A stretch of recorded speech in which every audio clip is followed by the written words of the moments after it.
Back here on CBS Sports HQ on the clock, presented by Jeep.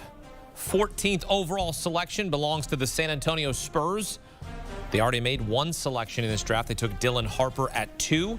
Now they're taking Carter Bryant, 6'7", 215-pound power forward out of Arizona. His head coach at Arizona, Tommy Lloyd, said, quote, "The one thing about Carter is he checks 2 boxes that are really hard to check: elite talent, elite character."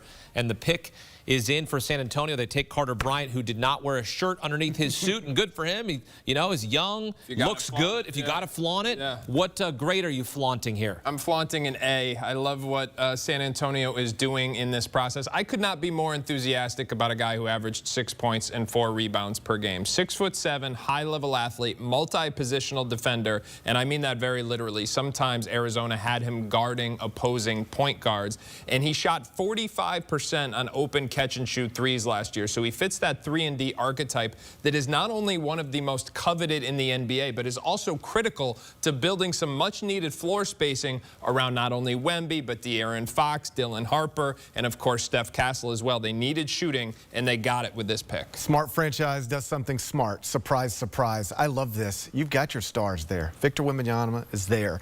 De'Aaron Fox is there. You've got the reigning Rookie of the Year.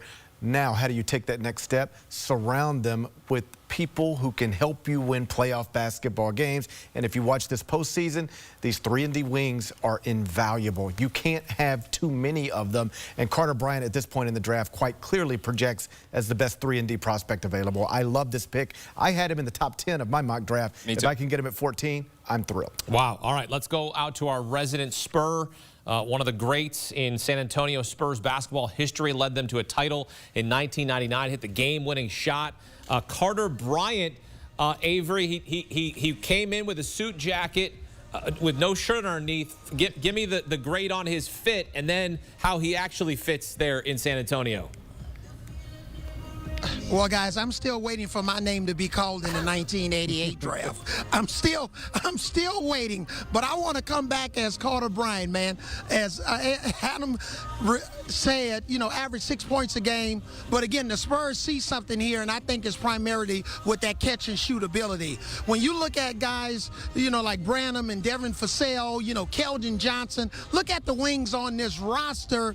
A lot of these guys have underperformed in a lot of ways. So we'll see if Carter Bryant can come in and if he can find his way into this rotation, or is he going to be stuck down in the G League in Austin for the entire season.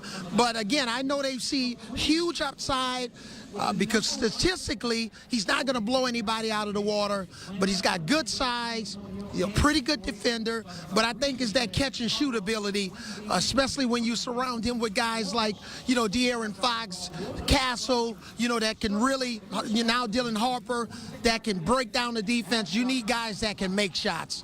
Well, sometimes it doesn't matter if you're drafted or not. Avery Johnson undrafted, and he went from look, you went from a 0 to a hero. So look, I mean, you're an NBA champion. No one can take that away from you. And the Spurs have one fun team to watch as they get Carter Bryant here with the latest selection in the NBA draft.